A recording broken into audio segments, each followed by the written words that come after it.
Pod Média, pour offrir à vos clients du contenu web utile et percutant. Bonjour, cette démo vous permettra de vous familiariser en peu de temps avec les fonctionnalités de recherche de LinkedIn. Revampée en novembre 2008, cette fonctionnalité permet de trouver ce que vous cherchez parmi les millions d'utilisateurs de LinkedIn, les carrières offertes par le biais de LinkedIn, les entreprises inscrites, les questions et réponses que s'échangent les membres, les courriels que vous avez envoyés et reçus par le biais de LinkedIn, et finalement, parmi les quelques 250 000 groupes proposés. Notez qu'avec cette option de recherche rapide, les mots-clés ne sont pas reliés à quelque section que ce soit. Par exemple, si je cherche un employé de Bombardier, bien, les résultats comprendront toutes les personnes dont le profil contient le mot Bombardier. Dans ce cas-ci, plus de 10 000 personnes. Avec le forfait gratuit, je n'ai accès qu'aux 100 premiers résultats, soit 10 pages de 10 personnes. À la 11e page, LinkedIn m'offre ses 3 forfaits payants, permettant entre autres d'obtenir de 300 à 700 résultats par recherche. J'ai donc avantage à affiner ma recherche pour obtenir des informations pertinentes parmi les 100 premiers résultats. À cette fin, LinkedIn offre des fonctionnalités de recherche avancées pour tous les types de recherches, sauf pour boîte de réception. Donc, pour entreprise, réponse et groupe, je dois d'abord effectuer une recherche rapide pour pouvoir ensuite l'affiner. Par exemple, je cherche une entreprise qui offre des services de marketing. J'obtiens près de 4000 profils. À l'aide de cette interface, je peux effectuer une recherche parmi ces résultats.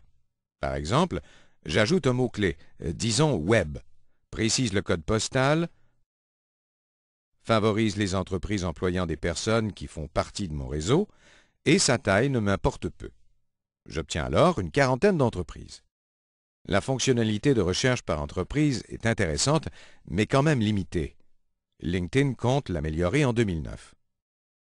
Les interfaces de recherche avancée de personnes et de carrières sont plus complètes et sont, quant à elles, accessibles dès la première recherche.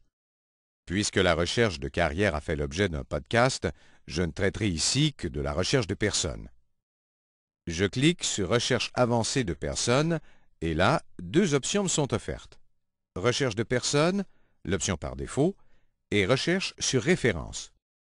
Puisque la recherche sur référence sert principalement à trouver les références d'un candidat, nous allons nous concentrer sur la première option. Bon, voyons comment tout ça fonctionne. Avant de parler de chacun des champs, n'oubliez pas que toute recherche est basée sur des mots-clés et qu'au Québec, on a avantage à utiliser des mots français et anglais. Pour les champs ouverts, soit mots-clés, prénom et nom, fonction, société et école, LinkedIn offre 5 trucs pour affiner la recherche. Premier truc. Si je cherche des termes précis, tels que directeur de produit, je dois les mettre entre guillemets. Autrement, tous les profils contenant ces 3 mots seront sélectionnés. Deuxième truc. Si je veux exclure un terme, j'utilise not. Ces formulations sont en lettres majuscules, n'oubliez pas. 3. Or peut aussi être utile. Par exemple, pour contacter les chefs d'entreprise, je pourrais indiquer président or chef or president or CEO. 4. Vous êtes probablement familier avec le terme and. Bien, en fait, il n'est pas très utile dans LinkedIn.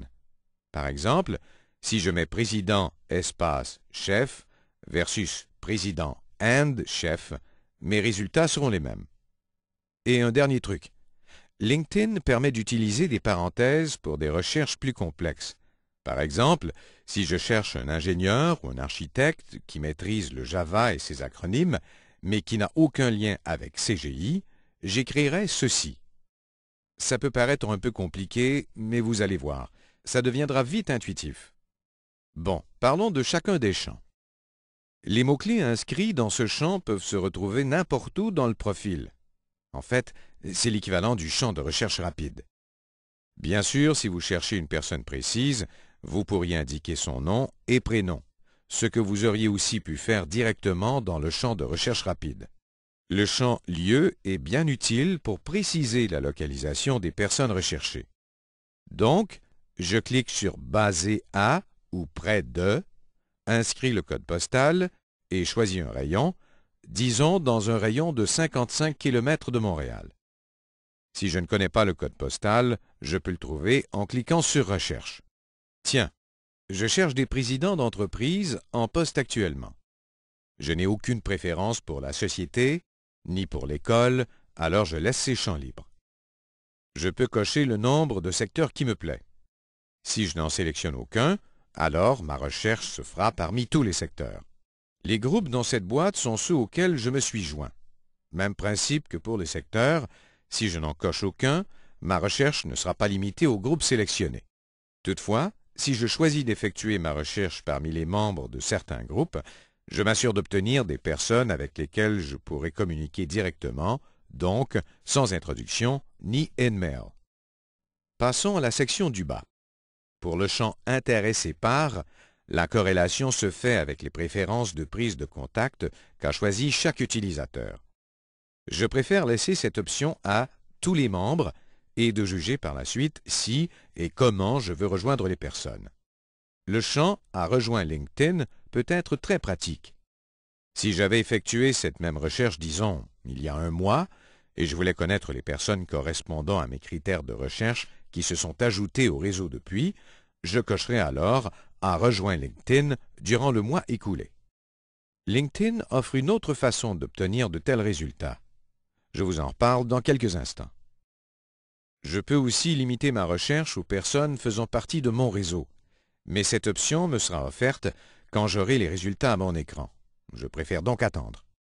Finalement, je coche anglais et français, ce qui indique à LinkedIn de chercher parmi tous les profils anglais et français. Bon, j'effectue la recherche. Voilà, plus de 3500 personnes correspondent à mes critères. C'est pas mal trop, puisque je ne peux voir que 100 à 700 résultats.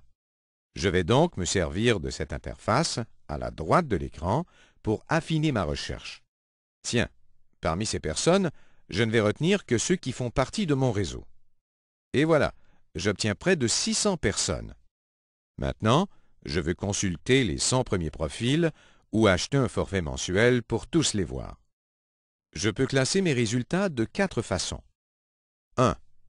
Par pertinence, c'est-à-dire en fonction du nombre de mots-clés trouvés et un peu en fonction de l'étroitesse de mes relations. Ce n'est pas le classement le plus intéressant à mon avis, à moins que vous comptiez envoyer des in-mail, une fonction payante de LinkedIn. 2. Par relation, du premier au troisième niveau, est à mon avis l'option la plus intéressante. Toutefois, peu utile si la recherche est effectuée parmi mon réseau seulement. 3. Je peux aussi choisir par relation et recommandation. C'est comme l'option précédente, mais en favorisant les personnes qui ont le plus de recommandations, une option qui est intéressante pour la recherche de candidats. Et finalement, par le nombre de mots-clés trouvés. Je peux aussi ajuster la description sommaire de chaque personne. Je clique sur « Développer » et les postes actuels et passés s'ajoutent à la description. Je peux aussi personnaliser l'affichage en sélectionnant les informations qui me conviennent. Bon, maintenant, qu'est-ce que je peux faire avec ma liste de personnes? D'abord, je rejoins mes contacts directs, si ce n'est déjà fait. Ensuite, je consulte les personnes au deuxième et troisième niveau. Je peux leur envoyer un email si j'ai un forfait payant ou parfois un message s'ils ont établi ainsi les préférences de leur compte. Si la personne fait partie de mon grand réseau, je peux me présenter par le biais d'un contact direct. Je choisis donc mon contact de premier niveau et j'écris mes textes. Et finalement, je peux ajouter la personne à mon réseau. Pour inviter la personne à se connecter, nous devons partager quelque chose en commun. Collège, élève, relations professionnelles, groupe ou association, ou elle doit être un ami. Autrement, je clique sur « Autre » et LinkedIn me demande son courriel. Si je coche « Je ne connais pas la personne », alors LinkedIn n'enverra pas mon invitation.